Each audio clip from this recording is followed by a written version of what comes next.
আপনি স্বপ্ন দেখেছেন, অনেক বড় বড় স্বপ্ন দেখেছেন, মানুষের কাছে শেয়ার করেছেন যে আপনার অমুক একটা স্বপ্ন আছে, আপনি অমুক কিছু হবেন, আপনি এটা করবেন ওটা করবেন। মানুষ আপনার স্বপ্নের কথা শুনে হাসবে, মজা নিবে, টিস্কেরিমূলক কথা বলবে। আপনার দ্বারা ওই স্বপ্নটা আর পূরণ হবে না, কেননা আপনার ভিতর থেকেই আত্মা মরে গেছে। তাহলে কিভাবে স্বপ্নটা পূরণ হবে? দেখেন, আপনি স্বপ্ন দেখেছেন, স্বপ্নটা আপনার, পূরণও করতে হবে আপনার। যতদিন অবধি আপনার স্বপ্ন পূরণ না হয়, অতদিন অবধি আপনি কারো কাছে বলবেন না যে আপনার একটা স্বপ্ন আছে, আপনি এটা করবেন ওটা করবেন, এখানে যাবেন ওখানে যাবেন, এটা হবেন ওটা হবেন, এটা কিনবেন।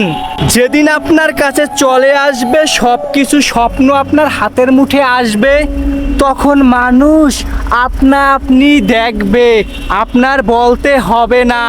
যদি পূরণ করার আগেই মানুষের কাছে বলেন, যে গল্প করেন, আমি এটা হব ওটা হব, আমি এটা করব ওটা করব, এটা কিনবো ওটা কিনবো, এখানে যাব ওখানে যাব, মানুষ মজা নিবে।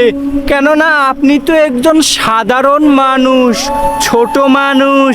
আপনি বড় বড় স্বপ্ন দেখেছেন, এখন পূরণ করবেন। কিভাবে পূরণ করবেন? আপনাকে তো মানুষ হাসবে, মজা করবে, টিস্কেরিমূলক কথা বলবে, পারলে দুটা কান পাশিয়ে থাবড়ও মারবে, বলবে তুই ছোট মানুষ, তুই ছোট ছোট স্বপ্ন দেখবি, তুই বড় বড় কথা কেন বলো?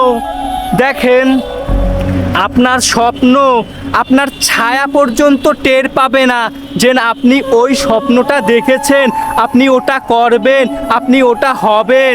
যখন হবেন, যখন করবেন, তখন সবাই জানবে, পৃথিবী জানবে। তখন বলবেন যে আমি এটা হয়েছি, আমি এটা করেছি, আমি ছোট ছিলাম, বড় স্বপ্ন দেখেছি, তাই আমি ওখানে গিয়েছি। যদি ছোট স্বপ্ন দেখতাম তাহলে আজ আমি এখানে আসতে পারতাম না। তখন মানুষ আপনাকে দেখে আফসোস করবে। আর এখন যদি পূরণ করার আগেই বলেন যে আমি এটা করব ওটা করব, এখানে যাব ওখানে যাব, আমার এই স্বপ্ন আছে ওই স্বপ্ন আছে, সবাই মজা নিবে। তাই বলি কি, মানুষের কাছে মজা না দিয়ে আপনি নিজের জন্য নিজেই কিছু করেন। দেখেন, হ্যাঁ, আমি স্বপ্ন দেখেছি, এখন আমি চেষ্টা করব, আমি পরিশ্রম করব, স্বপ্ন পূরণ হবে, হবে আমার স্বপ্ন পূরণ। মানুষ দেখবে, আফসোস করবে।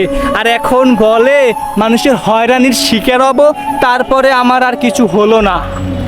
তাই বলি কি, নিজের স্বপ্ন নিজের কাছেই প্রাইভেট রাখার চেষ্টা করেন, পূরণ হয়ে যাবে। যদি স্বপ্নটাকে প্রাইভেট রেখে আপনি চেষ্টা করতে পারেন, তাহলেই আপনার স্বপ্ন পূরণ হবে ইনশাল্লাহ।